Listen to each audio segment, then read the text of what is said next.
Alright, what's going on, Slime? Today we're doing a little bit of a different video. I'm just gonna sit down and yap. Actually, it's not really that different from other videos. The only difference is I'm not actually playing anything. What you're watching right now is just pre-recorded MW3 gameplay. Anyway, I just kind of wanted to talk about what I hope to see in MW4. Especially with the beta here, because the beta is really close to when the game's actually releasing, so they can't really do that many changes. I feel like that's the big problem with Call of Duty betas, is they release them like a month or 2 months before the game comes out, so all of the input we give as a community doesn't get implemented till the next year's game. Very unfortunate. Shining examples of that as well are MW222 to MW23 and BO6 to BO7. Before the video does start, if there is anything that you think I missed or you want to see inside the game, or if you think I'm just completely wrong, make sure to let me know down in the comments below. Okay, everybody's entitled to their opinion, even if mine's right. That's a joke, by the way. I don't genuinely think my opinion's right. I think it's right for me. I don't think it's right for everybody. First thing I really want to see, and this pertains to snipers because I'm a sniper and I don't think we'll see it, reduce the scope wobble. At least make it like MW 2019 scope wobble, because MW 2019 the scope wobble wasn't that bad. In a perfect world, we get Cold War scope wobble. Okay, not Cold War flinch. I know that the flinch was a big thing people complained about because snipers had basically no flinch, even though they were the slowest sniping we've probably ever seen. Anyway, I really just, the scope wobble, and I think it's still there, although all of the footage we've seen from Fanatics Fest and everything like that, they have camera shake, player camera shake, all that shit, and motion blur turned up to the max. I really do hope it's not the scope wobble that we've seen in recent CODs, please, man. It's really noticeable if you play something like Black Ops 1 or Black Ops 2 and then go on to BO7 or MW22 or BO6 or MW23. It's really noticeable that even a game like Black Ops 1 where there is sway that automatically starts and it's pretty bad as soon as you aim down sights with a sniper, it's pretty bad when I'm saying that has less scope wobble modern COD games. At least it definitely feels like it. So please, at least if we're gonna have scope wobble, make it like MW 2019 scope wobble. Please, bro, please. Next thing, and this is not just pertaining to snipers, this is pertaining to everybody. I really hope that the leveling is pretty quick. Obviously, it looks pretty quick from what we saw at Fanatics Fest. Of course, that is a alpha, and what we're going to be playing is the beta, and the betas usually have a bit faster leveling up, just so that way people can actually go through and use multiple things, find what attachments are bugged, don't work properly, work too well, what weapons are bugged, don't work properly or work too well, that sort of stuff. I just really hope when the full game comes out, especially for the casual player, that it does not take an extremely long time to get your gun leveled up, because I know the M4 has like, what, 69 levels or something like that, which is fine if those 69 levels go by as fast as, say, a weapon that has only 30 levels. I really hope it goes by fast. I know people will say, oh, well, we have all this double XP events and everything like that, and we have a plethora of double XP tokens, and you don't need all the attachments for your gun. You don't need that. No, and I'm gonna end up getting everything to max level. I already know I am. I do the camo grind every year. I play the game the entire year, every year, because I genuinely love Call of Duty. Obviously, I play some other games, but,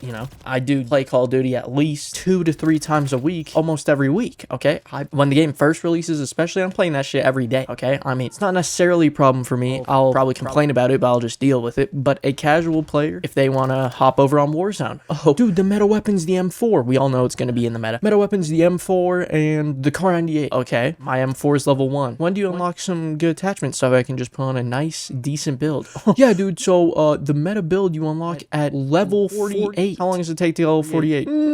About 2 hours. Obviously, that's drastically over-exaggerated and whatever, but MW 2019, Vanguard, games like that, it took quite a while for you to level up guns, and I really hope we don't see that again for the sake of the casuals. As someone who plays the game consistently, I'm not gonna really have that big of a problem with it. I also have around 86 hours of double weapon XP, so I'm gonna be fine. But a casual player that just hops on every once in a while, play Warzone with his friends, maybe level up a few guns, so that way you can, actually use the meta to go play Warzone with his friends, because unless you're playing casuals, you're probably gonna need to use at least a weapon that's in the top 10 of the meta. Okay, it's just unfortunate. That's just how Call of Duty is, especially on Warzone. MP, you can use whatever, obviously, but Warzone is a whole separate beast. I'm also using Warzone as the baseline because a lot of casual players will play a bit of MP and then hop over on Warzone. That's just, a lot of casual players will. Okay, so yeah, I just really hope that the weapon leveling doesn't take absolutely ages. Hopefully, man. just hopefully. Next, and this one's pretty obvious, I do hope to see them continue this sort of content flow that has been the precedent in MW23 and Black Ops 7. Obviously, Black Ops 6 didn't have a lot of content from season to season and like little things to do. There was no weekly challenges or anything like that. I really do hope to see MW4 carry that over. I think the weekly challenges are great. They give you 2 camos. So if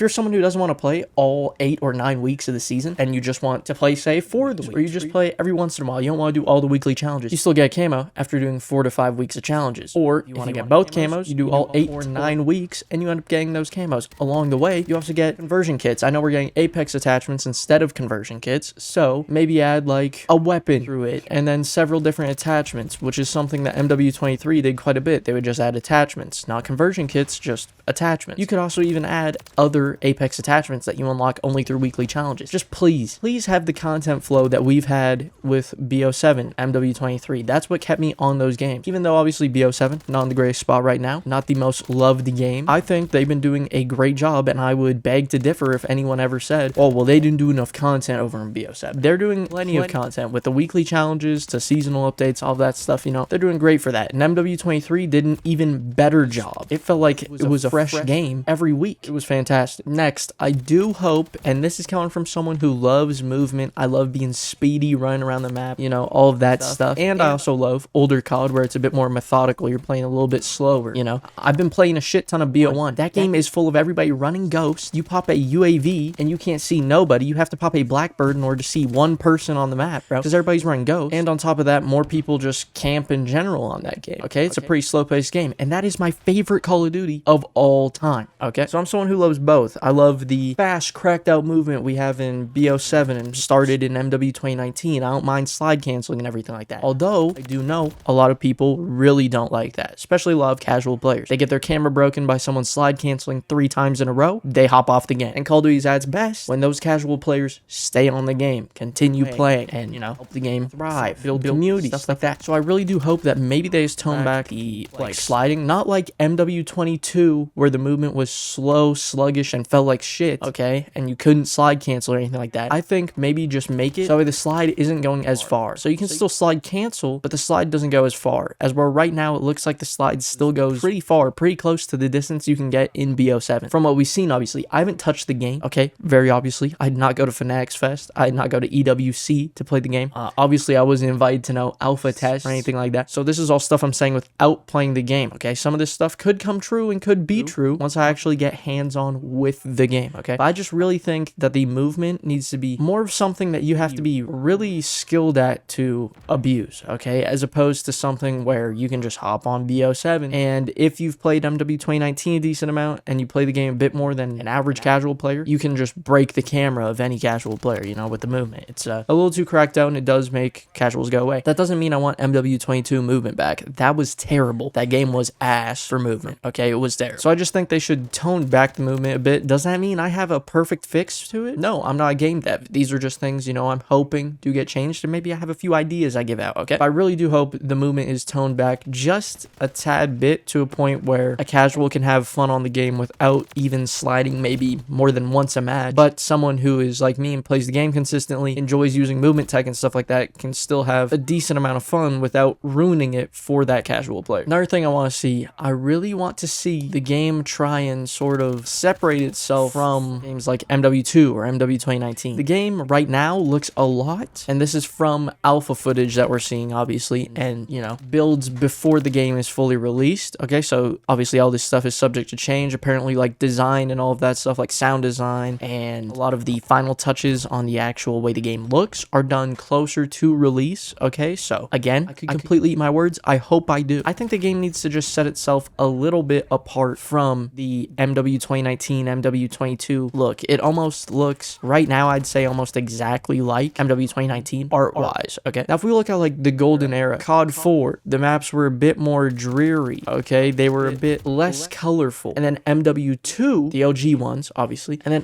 MW2, which is also made by Infinity Ward, the maps are a bit more vibrant in color. They're a bit more distinctive from each other. The maps aren't all just from either Russia or America or parts of Britain and stuff like that. It's from places such as Afghanistan, the favela, all those different maps. So that's really what I mean, is I really hope the map design isn't similar to just what we had in MW 2019 and MW 22. MW 2019, later in the DLC, had some maps that all felt like they could be in different parts of the world, okay? And variety is what keeps most people on the game. Not everybody wants to just sit there and play the same slop back to back to back to back, okay? This is coming from someone who is a Shipment 24/7 enjoyer, mainly due to the fact because, you know, camo grind and stuff like that. I enjoy playing other varieties of maps as well, okay? And that's just something that I personally felt like MW 2019 and MW 22, especially MW 22, didn't really deliver on that. I'm talking about the base maps right now. The DLCs for both of those games did pretty decent, but the base maps, there wasn't really much variety to be felt there. It didn't really feel too different. Now, once again, I really do hope that this game does well. Obviously, it's an MW game, so it's got a bit more clout than the average Black Ops game, so it is going to have more people buy. So I don't think MW4 is going to do terrible. I think it's going to sell well. Probably will sell, well, most definitely will sell better than BO7, mainly due to the fact that we're not getting another Black Ops game, which again, that's really why MW23 and Black Ops 7 did so bad. Obviously, they did some things that weren't too good, but that's why they did so bad. MW23 came out right after MW22. 2 MW games back to back. Black Ops 7 came out right after Black Ops 6. 2 Black Ops games back to back. Never do that again, Activision. Just never do it again. Anyway, hopefully you guys enjoyed this video. Like I said, if you have any ideas on what you think they should bring into MW4 and what you hope to get from MW4, obviously we have the beta coming up in a little under 2 weeks, I think. You know, just let me know down in the comments below, and yeah, I'll see you guys in the next video. It's been Sly. Peace.